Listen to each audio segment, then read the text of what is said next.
Yeah hi hello నమస్కారం సమస్తం వందనం. ఇది ఇప్పుడు మార్నింగ్. ఈ క్షణం వ్యూ చూడండి. ఇది పొలం.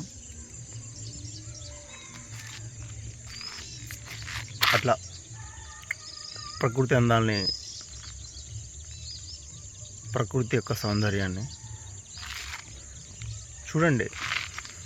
ఎంత సహజంగా, ఎంత అద్భుతంగా ఉందో. సో ఈ యొక్క అందాన్ని, యొక్క సౌందర్యాన్ని భాషలో వర్ణించలేము. సో ఇక్కడ ప్రతి ఫ్లవర్ కూడా అందమైనది, ప్రతిదీ కూడా సహజమైనది, ప్రతిదీ కూడా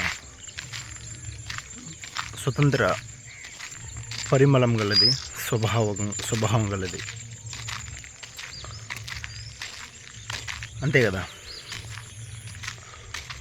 ఒక గులాబీ పువ్వు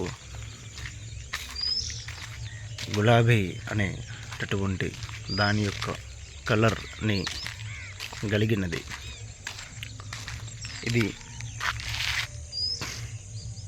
వరి పొలం.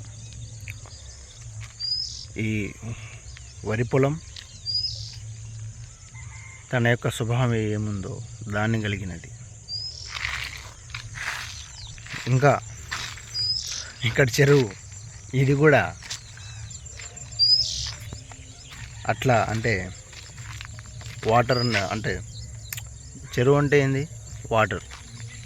సో ఆ వాటరు కూడా స్వభావం కలిగినది. సో అంటే ఏది కూడా ఇక్కడ వేస్ట్ అయ్యి లేదనమాట. ఎవ్రీథింగ్ ఈజ్ కనెక్టింగ్, అంటే కనెక్టెడ్ అయి ఉంది ఒకదానికొకటి. ఒకదానికొకటి కనెక్టెడ్ అవ్వాలని లేదు. ప్రతిదీ కూడా స్వభావమై, సంబంధమై ఉంది. సో దాన్ని తెలుసుకుంటే బాగుంటుంది. సో ఇందాక చెప్పినట్టు ఇక్కడ మనం భాషలో దీన్ని ప్రకృతి అంటున్నాం, కానీ ఈ యొక్క నందనవనంలో అసలు ఎవ్రీథింగ్, ప్రతిదీ కూడా అసలు ఒక, అంటే ఏది కూడా ఇలా ఉండాలి, ఇలానే జీవించాలి, అంటే ఇలాంటి ఒక స్వభావంతో ఉండాలి అని అసలు ఎందులో కూడా అసలు అది లేదు. ఒక కుక్కని చూసుకున్నా, ఒక జామ చెట్టుని చూసుకున్నా, ఒక మామిడి చెట్టుని చూసుకున్నా, దేన్ని చూసుకున్నా కూడా అసలు, అంటే ఇది మొత్తం చూస్తున్నా, అబ్జర్వింగ్ ప్లస్ ఎందుకు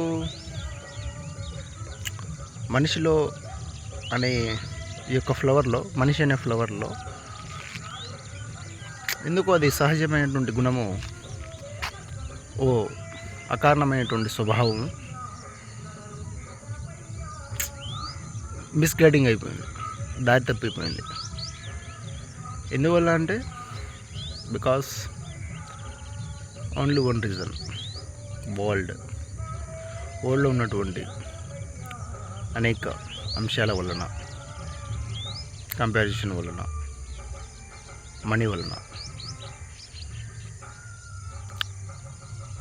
అంటే మనీ ఎక్కువ ఉంటే అతను చాలా గ్రేటు, మనీ కొంచెం తక్కువ ఉంటే అతను మిడిల్, ఇంకా తక్కువ ఉంటే అతను పూర్. అంటే ఇక్కడ మనీని బేస్ చేసుకొని మనిషి యొక్క క్యారెక్టర్ అనేది, మనిషి యొక్క రెస్పెక్ట్ అనేది,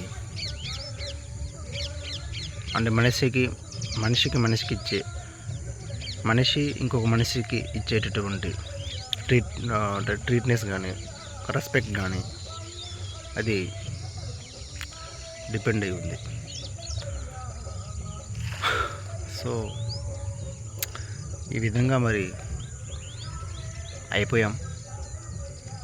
సో ఎవరి జీవితాలు వాళ్ళ ఇష్టం. బట్ ఒక ఫ్లవర్లా ఉండాలని, ఒక బ్యూటిఫుల్ ఫ్లవర్ లాగా ఉండాలని, ఒక అకారణపు ఫ్లవర్లా అకార్నో ఫ్లవర్ నుంచి సుగంధము, ఒక గుణము, ఒక కాంతి అలా అలా ప్రవహిస్తూ ఉంటుంది నిత్యము. సో అది అకారణంగానే అది అంటే వినియోగం అవ్వచ్చు, ఉపయోగపడవచ్చు. దాని గురించి మనం చెప్పుకోకర్లేదు. సో ఇంకా అరే ఇది నొక్కలేదారా. సో బాగుంది ఇక్కడ, ప్రతి కూడా బాగుంది. కానీ అంటే మనం డబ్బులు చూసుకొని బేస్ చేసుకొని జీవిస్తున్నామా అంటే 100% జీవిస్తున్నాం. మన యొక్క ప్యూర్ క్వాలిటీ, ప్యూర్ రిథమ్ని మనము తెలుసుకోలేకపోతున్నాము. సో దాన్ని తెలుసుకుంటే బాగుంటుంది. ఎక్కడైనా సరే అంటే నీ లోపల, నీ యొక్క మైండ్లో, నీ లోపల భావన టక్కున ఒకదాన్ని చూసినప్పుడు, ఒకతని చూసినప్పుడు ఖచ్చితంగా అది అంటే నీకు తెలిసిన ఇద్దరిని చూసినప్పుడు ఒకటి ఎలా అని టక్కున నీ లోపల కలుగుతుంది. సో అక్కడ అంటే నువ్వు బయట సమానంగా ఉన్నట్టు యాక్ట్ చేస్తున్నావు, బట్ నీ లోపల నువ్వు తెలుసు, నువ్వు ఎలా చూస్తున్నావు, నీకు తెలుసు, అది అందరికీ తెలుసు అది. సో దాన్ని అసలు మీరు దాన్ని చూడాలి. అట్లా ఎందుకు అసలు అని అంటే ఇక్కడ మరి అందరి సమానంగా అంటే నువ్వేదో నీ దగ్గర ఉన్నది ఇచ్చేయడం కాదబ్బా. జస్ట్ చూడు అంతే. ఒక చెట్టు తన చెంతకు వచ్చిన వాళ్ళని ఏ విధంగా అంటే తనలో ఉన్నటువంటి గుణం నీడని ప్రసాదిస్తుందో, సో అలా నీ దగ్గర మాట ఉంటే మాట చెప్తాం, అన్నం ఉంటే అన్నం పెడతాం అంతే. అంటే మనం సమానంగా చూడడానికి ఒక కొలమానం అంటే ఇది అని అది అంటే దీనితోనే అని లేదు. సో అలా ఉండు, జస్ట్ అంటే నీ దగ్గర అసలు ఏం లేదు, ఎస్ అలా ఉండు, హ్యాపీగా అలా ఉండు, అలా చూడు అందరిని అంతే. ఇంకా సో ఓ మంచి ఫ్లవర్గా జీవితకాలం అలా ఉండిపోదాం, మంచి ఫ్లవర్ అయి ఉండిపోదాం. Okay, bye.